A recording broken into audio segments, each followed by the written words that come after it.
Blitz is back, and so is your front row seat for all the action. From the sidelines to the end zone. It's the best high school football coverage in the Blue Ridge. This is Friday Night Blitz on WFXR. Time to get it on. Yes, good evening, everyone. I'm Jermaine Farrell, hoping your day is wonderful and blessed. Friday Night Blitz on the air, first with all the highlights. It is week 4 of the high school football season, so time now for the game of the week. Now, the Friday Night Blitz Game of the Week, sponsored by Don Hudson Insurance. Our Friday Night Blitz Game of the Week featuring a battle of unbeatens. The Radford Bobcats visiting the Galax Maroon Tide. Both teams are 3-0 in the season. Galax, they'd won 4 straight and 6 of the last 7 in the series. So we go to Galax. These teams, one of them is going to leave the field with a 4-0 record. It was scoreless through the first quarter, so let's go to the second quarter. Galax in the red zone. 10-run, Tucker T-squared, carries the mail to the zone. Maroon Tide up 7-0. But Radford, you knew they would have an answer. Landon Clark hooking it with his buddy, P-squared. Parker Prelu, he scores the touchdown. We're tied at 7. Bobcats now, they have the ball right now in their own 15-yard line. Clark hooking up with Marcel Baylor, and he's going to do the rest, cutting through, making moves. He's going to go down the sideline. Trust me, crazy 8. He's gone 85 yards to the house. Radford's up 14-7. Later, the Bobcats with the possession, and it's going to be Clark. He's going to go to the air, hook up with TJ Arsby. And that's going to go through the air. That's a touchdown. Radford up 21-7. And Radford, they end the Maroon Tide's 4-game winning streak over them, 28-7. Ryan Moy picks up our coverage from Galax.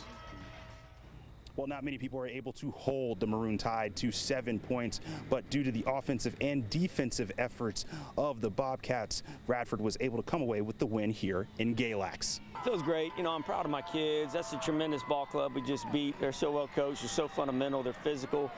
Just proud of our guys because we shot ourselves in the foot early, but we kept our poise and continued to play and do the things we need to do in our systems and just really bowed our necks defensively. So I was proud of our guys. We came out a little rusty, but it happens. You know, it's a big game. You know, there's a lot in our heads, but after that first quarter, really got a feel for it. And, you know, we had a team talk, you know, picked it up.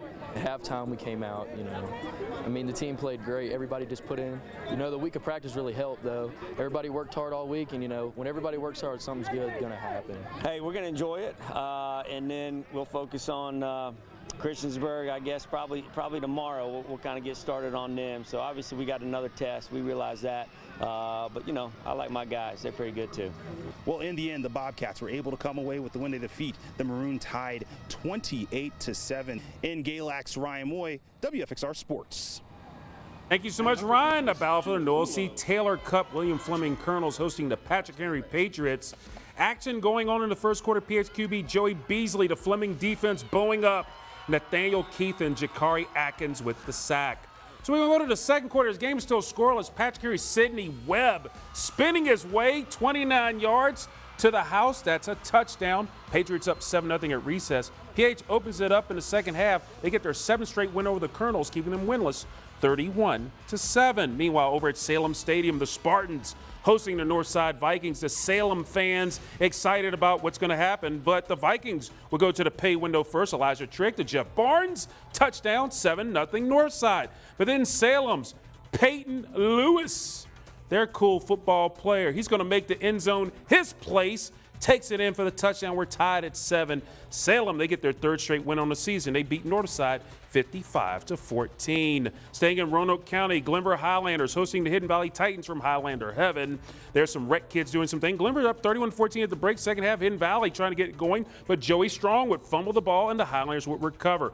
Glenver would make Hidden Valley pay. Brody Doyot, he's going to do something with the football. The quarterback, a direct snap. He's going to roll out. No, he's not going to pass. He's going to take it to the house. The bloodline of the Doyots making moves and running hard. 38-14 Highlanders.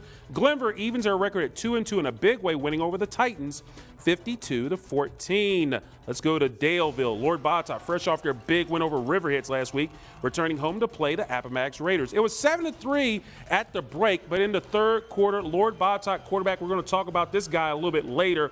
Number 7, Jakari Nicely. Nice move, son. Go to the house, young fella. You got one. 45 yards. The Cavaliers take a 14-3 lead, and LB, they get their third straight win on the season to go to 3-1, 35-3 victory over Appomattox. Coming up on Friday Night Blitz, first on the scene with the highlights. We head to Lynchburg tonight for a battle for the jug between EC Glass and Heritage.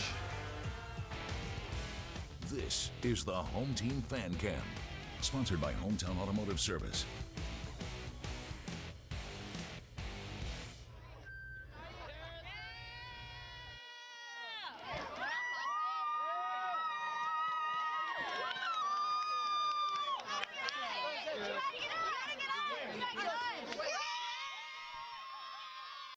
And now, back to the Blitz. Friday Night Blitz on WFXR. Time to get it on.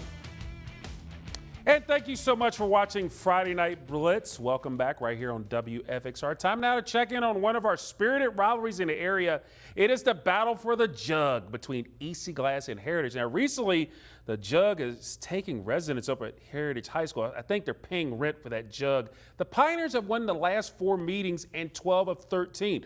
Glass waiting to get the jug back for the first time since 2017. So to City Stadium we go as we get rocking and rolling for this matchup. This game was scoreless in the first, but EC Glass would try to do something here. George White going to the air. He's got an arm, hooking up with the bomb to Lavarius Gilbert. Hauls it in. It's a touchdown. Glass is celebrating, but hold the phone. The Yellow Laundry would bring it back to a hold. So we stay scoreless. Late in the second, the Toppers with another opportunity, but Haterade interception. George White picked up by Dimitri Jones, giving the Pioneers the ball back with 1:38 to go. Then later in the stalemates broken, Jasir Bateman to Tavion Clark. TC, are you with me? I get an end zone touchdown. The Pioneers take a 6-0 lead after the missed extra point, and the Pioneers continue their dominance over Glass, shutting out the Toppers 12-0. Meanwhile, staying in the Seminole District over at Williams Stadium, Liberty Christian hosting the Rustburg Red Devils in a battle of 3-0 teams.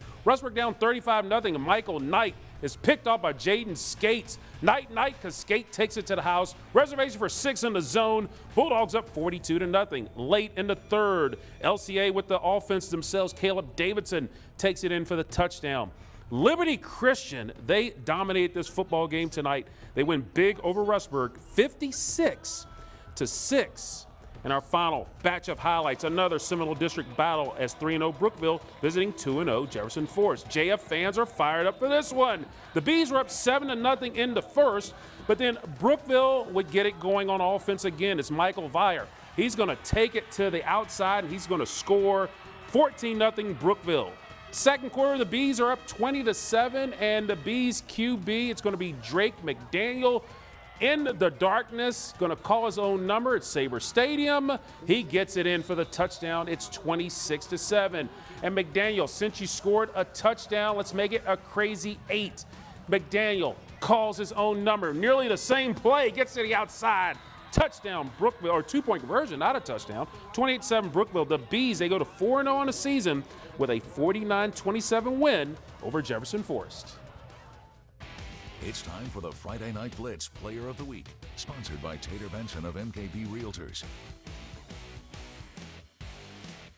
Well, this week's athlete was simply sensational. Not only did he throw for a touchdown, he also picked up 4 TDs on the ground as well. Plus, he and his team were able to snap the Gladiators' win streak by defeating Riverheads High 35-21.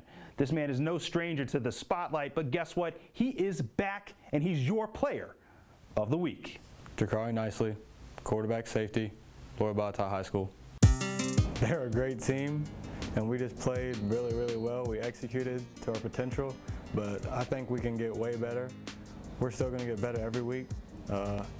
Coach said we made a lot of mistakes even though we won, so we got to correct those mistakes, and then we'll get better. We prepared really hard last week, practices were draining, but paid out in the end. There was teams there from that, like around that area, and they were like thanking us after the game for beating them. They were like, thank you, and it just made me laugh because I was walking off the field, and this one guy was like, thank you so much for ending it. I was like, you're welcome. So it was a great feeling, but I felt bad for them because they put a lot of work in, and they did really good for those 6 years that they didn't lose, but it had to end sometime.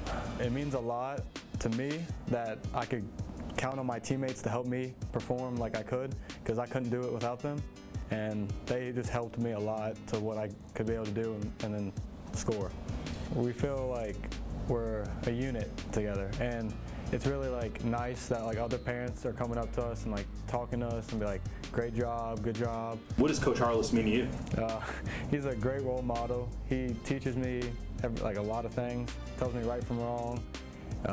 He's helpful with many situations. He could tell that we wanted to be here and we cared, so I think it just like made him really happy. And when we got here, the fans were here to support us, and he was like, that's never happened before. So he could like, it was a heartfelt win. Now we know how good we can be, so now we gotta live up to that and become better than what we played that game. I think it just shows us to be still BLB and still say we're here and we're here to dominate the opponents.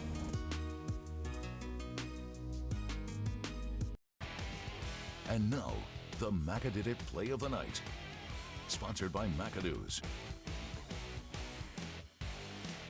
Our Macadit Play of the Night, we go back to our game of the week. Radford against Galax, and Radford quarterback Landon Clark, the Virginia Tech commit, Marcel Baylor. He does it all, the cuts, the rhymes, all the good stuff, another cut, another juke, on the way to an 85-yard touchdown catch and run, leading the Bobcats to a 28-7 win over Galax. Radford now 4-0 on the season. And now, Friday Night Blitz, Unsung Hero. Sponsored by the Army National Guard. Always ready, always there. And we have a new segment on Friday Night Blitz called the Unsung Hero. Each week we salute some of the unsung heroes of the gridiron. This week it is EC Glass defensive coordinator Jermaine Johnson. He's always there. Johnson has been an assistant for Glass head coach Jeff Whitty. Now, Whitty says Johnson is head coach material and the team respects Johnson, and Coach Johnson gives of his time to help the team be successful. So congratulations to Jermaine Johnson on being this week's unsung hero. Now, if you have a Friday Night Blitz unsung hero suggestion, you can send your suggestion along with a picture of said suggester to my email address. You see it right there, Ryan's email address, or David's email address, or even the sports email. And you see them right there on your screen. We'll have all that information again on WFXRTV.com. Well, with that, the clock strikes 4 zeros, ending another Friday Night Blitz. Now, and don't forget, we're always online, WFXRTV.com and the WFXR News app, which is free to download on your app store as well. We will have the show and highlights on momentarily, and we leave you tonight with the sights and sounds from the Lord Bottot High School Band. I'm Jermaine Farrell. Hope all of your teams are winners. Have a wonderful and blessed night and weekend, everybody.